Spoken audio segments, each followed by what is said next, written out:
Hey there, it's Coach Nancy with The Watering Mouth. I'm wondering, do you ever get off track? What I mean is, do you get off track with your goals, with your plans?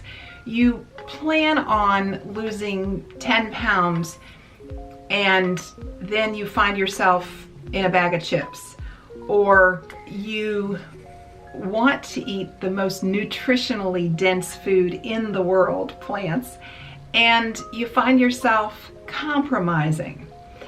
So you get off plan. Well, this happened with a client of mine recently. It was not about her eating plan, it was about another goal that she had, but I want to share this with you as I give you 3 steps to commit to your healthy eating plan, to whatever goal you have. So let's talk about commitment today. So all of the steps deal with awareness. So being able to see what you're doing, to be able to observe yourself. So the first step is priorities awareness. And let me tell you how this unfolded with my gal. So we're in the session and she says, I was studying for the exam. She's got this big exam that she needs to take. And I was sitting there and 20 minutes into it, I thought, I could go do something else. And I said, well, what did you feel when you thought that? And she said, I felt compelled. So I got up and I went and I did something else. I did the laundry. So we started looking at what her priorities are. I wanted her to become aware of why is she doing the exam in the first place. So we sat down and we wrote through all her priorities, why she wanted to do this exam, why she wanted to take it, why she wanted to pass it. And then the second step was we looked at her feeling, right? I already told you that she felt compelled. So we got awareness to her feelings. So she felt compelled when she thought that thought. So I just kind of filed this away. And because when we have a thought, a feeling comes right behind it.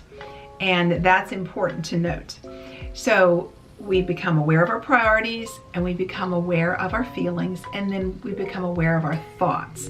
So on that note of having a feeling that comes from a thought, I wanted to compile a thought that would take her priorities that we had come up with and would make that very succinct, that she could think this one thought, she could practice this thought, and it would bring about a feeling that would help her to meet her goal. So we looked at the priorities and we came up with the thought, I could do something else, but this exam is priority for me. And as soon as we said that sentence, she was like, I feel empowered. So that was it. That was the rocket fuel she needed. By becoming aware of her priorities, what her why is, why was she doing this in the first place, by becoming aware of her feelings, and becoming aware of her thoughts. So this is the work that I do with private clients. Do you want help with staying on track with your goals? Check me out, thewateringmouth.com/coachwithnancy, and we can get on a call and see how I can support you towards your goals.